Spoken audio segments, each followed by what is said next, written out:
gitu karena ada di 16 besar, cuman kalau di hari ini atau di minggu ini mereka tidak bisa menambahkan league point lagi, ya otomatis bakal kekejar buat Akan drop zone mereka dan sekarang bertabrakan di mana posisi Zenov lebih tepat. Waduh, Renvi enak banget karena dia udah masuk duluan dan bisa mendapatkan AKM, membuat Renvi dengan mudahnya mendapatkan satu pemain dari tim Zenox, apalagi Tayo yang diamankan oleh pemain-pemain dari QS. Kali ini Hanser masih menahan di bagian bawah, mendengarkan langkah kaki di bagian tangga, akan dikejutkan dengan satu shotgun yang dia punya, tapi sama-sama memiliki shotgun mengganti dengan Vector. Kali ini bisakah memenangkan fight jarak dekatnya, dan ternyata Zero yang memenangkan battle tersebut. Hanser dipulangkan menuju ke arah lobby. Oke, dan begitupun jadi seorang Rocky memegang explosive bow.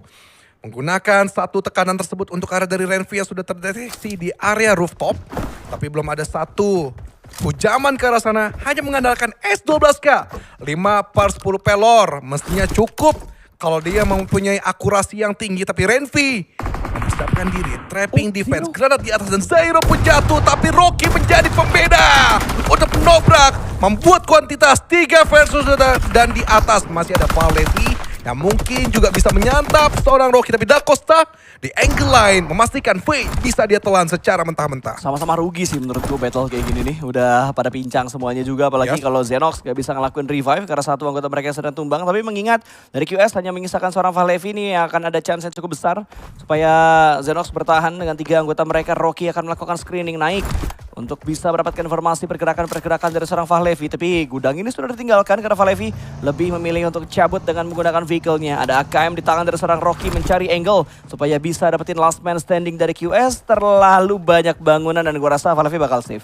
Oke, dan yes, nampaknya bakal dicoba Tembak, dikejar dari seorang Rocky. Enggak, Ketutup. impossible menurut gue. Terlalu ngebuang peluru dan tidak bijak untuk ataupun di atas dari karung goni Ferry Pierre-nya ke arah sana. Tapi ya akhirnya ke SMB ini pusing 7 keliling semuanya melakukan fight di arah dari Mercusuar. Dewa United Arkral mempersiapkan trapping granat ke arah dari Boom. Hasbi masih agak kebingungan, posisi pemain Dewa United Arkral masih gagal. Arkral coba mendeteksi yang lain tapi Alpha jatuh. 2 pemain Boom mampu untuk menaklukkan pemain-pemain Dewa United. Satu demi satu kegeprek, lagi dicari tapi Hasbi jatuh dan tak bisa bangkit lagi. 3 pemain dari Boom masih meneliti pergerakan dari Lisa juga Arkral, tapi Arkral agak tenang di atas. Dan Horboys menunggu momentum, membaca fit siapa yang kalah reset dari fight di compound ini. Ya udah mulai ada pantauan dari arah Horrorboys, bahkan ada satu buah steal elimination yang tadi dilakukan oleh pemain-pemain dari Horrorboys. Mereka mendapatkan satu pemain dari arah Dewa United. Last man standing kali ini Arkral yang akan mempertahankan posisinya untuk saat ini. Bisakah dia menahan dengan waktu yang begitu lama? Karena Bumi Sport sudah mulai mengelilingi kompon di mana Dewa United berada. Bahkan dari arah Cloud juga sudah mulai memantau dari arah Mercusuarnya. Ini harusnya 4 tim berarti ya. Ada Boom, ada Dewa United, ada Horrorboys, dan juga tadi ada Cloud yang jaraknya tidak terlalu jauh. Dan begitu pun dari Sanju sekarang, mereka agak sedikit menahan, hold aja. Melihat bagaimana Horrorboys harusnya bisa diusir dulu sedikit-sedikit. Tapi dari Dewa United, masih agak chill, agak santai. Tapi Bumi Sports nge-hold benar-benar. Dia ngamanin diri lebih dahulu dibandingkan mereka tertembak banyak peluru dan overcraft. Ini adalah waktu yang tepat untuk mereka gunakan secara maksimal. Menyeberang ke arah dari SMB, tapi ada sedikit overthink. Kenapa mereka nge-hold di atas terlebih dahulu? Ini menjadi tanda tanya yang padahal space mereka itu ada banget untuk lebih dulu ke SMB. Ya, dan kayaknya mereka mempertimbangkan sih dari segi zonanya nanti bakal berpindah ke arah mana. Mereka juga bakal mempertimbangkan supaya ketika mereka masuk ke depan itu nggak ada yang ngebegal. Karena kalau berdasarkan yang kita lihat kan ada begal-begal yang lagi coba dilakukan sama BTR di ujung dari jembatan sebelah kiri. Sementara kita lihat dari Horrorboys berpindah, mereka haluannya tidak menuju sebagai third party, melainkan berfokus menuju ke RV. Tapi ternyata Lucifer ke backside datang dari bagian belakang. Aan lengah begitu saja, tidak memakai headset sepertinya dia. Tidak mendengar langkah kaki dari bagian belakang membuat dia harus tumbang. Tapi Conslide melihat pergerakan dari arah rumah jamur tersebut dan confirm elimination harusnya bisa dilakukan. Ada threat elimination yang terjadi di antara kedua tim ini. Dan begitu pun dari Consulate sekarang, mereka berhati-hati banget untuk membaca sekitaran dari Outer, Circes, dan juga Leon Pang. Dari tadi mereka meneliti dulu, menelaah bagaimana titik-titik Horrorboys. Mampu atau tidak mereka coba berikan beberapa tembakan. Tapi dilihat dari possibility-nya, semuanya lebih memilih untuk melakukan rotasi aja. Dan especially AK Gold, mereka makin gak nyaman dengan circle seperti ini.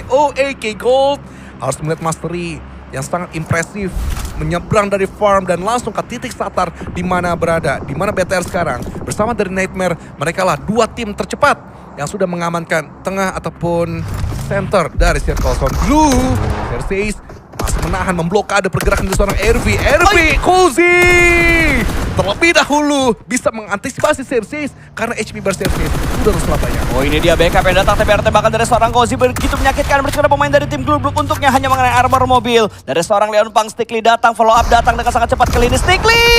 Dia turun di waktu yang tidak tepat, bahkan 2 pemain berhasil diamankan begitu saja. Glubuk hampir saja diratakan bertukar lobby karena majunya mereka satu persatu. Leon Pang menjadi penyelamat untuk 2 nyawa dari pemain Glubuk, tapi ada gangguan yang datang karena SP tiba-tiba melakukan tembakan dari bagian luar. Bahkan tidak hanya SP, Horboys pun datang kali ini. NST juga rotasi di area sekitaran dari Glubuk, dan ini menjadi akhir dari Glubuk untuk di match yang kedua. Iya, fight-fight yang terjadi dengan fit yang cukup deras, dengan NST juga masih meneliti di mana Outer adalah mainan yang paling aktif untuk mereka di hari ini. Horboys, Extor terbegal, tersandra dengan 3 pemain dari NST yang menjaga dia. AUP 777 touchdown untuk mengambil nyawa dari Extor, tapi Extor inisiatif yang baik karena dari Neko terlebih dahulu. Kejutan memang pastinya untuk NST 1 demi 1. Dipretelin sama dia. Naik ke lantai 2. Tahu jelas posisi dari NST dan kontrak pun sama. Membantu Extor secara tidak langsung. Wah gila, main defensif yang dilakuin sama Horboys benar-benar terpikir banget. Bahkan semua angle mereka jaga untuk menanggulangi push yang dilakukan oleh NSD. Apa-apa, Limboy ada spekulasi sedikit mengarah ke bawah, memberikan beberapa tembakannya yang masih belum berhasil, memberikan dampak yang buruk ke arah dari tim ARPM. Tapi Marco lah yang sangat sadar di mana timingnya sangat baik, jatuhkan Limboy. Claw bakal dicari lagi di sebelah kiri. Toto masih dideteksi dari seorang Marco. Marco sebenarnya aktif banget karena Truth the Smoke raket yang sangat baik. Tapi bagaimana flick yang dimainkan ke kanan kiri Marco sangatlah lincah. Marco butuh bantuan. Where Tansky and Rizwan. Ya, dan kayaknya objektif dari Marco sekarang adalah gimana caranya dia bisa bergerak masuk menuju ke restorannya. Bahkan Marco meng-cancel granatnya demi mendapatkan 1 pemain yang lewat begitu saja. Tapi ternyata Bigetron juga ikut campur. Kembali lagi Bigetron menuju ke jembatan untuk bisa membegal tim-tim yang akan terlambat lewat di area jembatan ini. Tembakan datang menuju ke restoran Federales. ARPM akhirnya bisa mendapatkan 1 pemain lagi. Selain tadi mereka mendapatkan pemain dari Bumi Sport, kali ini BTR coba untuk mereka incar. Bahkan Federales sudah dipulangkan karena lobby mereka melihat split yang dimainkan oleh Bigetron. Split yang dimainkan malah membuat BTR buntung karena hanya menyisakan 2 pemain saja. Ya, ini luar biasa yang dimana dimainkan dari seorang Marco. Distraksinya dia full karena dari Claw membiarkan Rizwan dan juga Tansky maju. Dia berhasil melewati Blue Zone. Ya udah nggak bisa nahan lagi sih. Itu mau pakai bandits gimana untuk di Blue Zone yang kelima. Di PSS semakin menyakitkan juga. Nggak ada add kit, nggak ada boostingan. Yang pastinya bakal membuat Valevi-nya itu akan kelimpungan untuk bisa masuk ke zona. Bahkan ternyata Ponpit mendapatkan pemain terakhir dari QS dan Valevi sudah dipulangkan 6 tim. Tersisa kali ini Rizwan juga berhasil diamankan. Bigetron membuka genderang perang mereka, memulangkan Rizwan menuju ke arah lobby sementara dari arah Shadow Esport Red Face yang ternyata juga terbegal ketika dia ingin masuk menuju ke arah zona. 5 tim tersisa kali ini. Susah juga jauh Vince untuk menutup angle dari vehicle yang terlebih dahulu. Tapi Headboy ada tabrakan dilakukan dari seorang McJo Linux ke arah dari Hexer terlebih dahulu. Tiba-tiba saja secara mengejutkan McJo digeprek 1 demi 1, terpongkeng mereka oleh Nightmare. Namun 1 tukar 1 menjadi unggul fight yang akan terjadi dari McJo, dan Ponbit pun juga sama. Gak bisa membalikan keadaan. Granat dipersiapkan dari seorang Daybot. Truth the granat yang masih gagal. Truth the granat yang masih bisa dibalikan juga oleh pemain-pemain dari Nightmare. Tapi Zao di posisi yang berbeda. Dia memberikan coveran yang sangat baik. AK Gold masuk di waktu yang tepat untuk bisa menghajar pemain-pemain dan tim Manado yang lainnya. Kali ini bakal ada hujan granat dari seorang Satar bahkan bisa mendapatkan 1 Herlings. Ditumbangkan begitu saja. Terus smoke dari seorang Zao masih belum bisa mendapatkan seorang Botex. Langsung bersembunyi dari arah smoke yang sudah terpop up dari arah mobil. Sudah mulai mereka setup juga di granat demi granat. Masih terus dilemparkan Red Zone buatan, tapi granatnya masih belum bisa mendapatkan seorang Botex. Karena Botex berpindah ke tempat yang menurut dia aman. Satar akan maju perlahan-lahan di dalam mobil. Kali ini Botex bertahan. Melihat 1 pemain tersebut dan Botex dipanis oleh seorang Satar. 10 elimination dikumpulkan oleh AK Gold kali ini. Yes, AK Gold hanya menunggu momentum saja. Dia membiarkan Nightmare dan juga McJo bersenang-senang. Tapi akhirnya yang menduduki tahta di tengah circle adalah AK Gold. Boostingan di mana penyemangat sebagai Manado.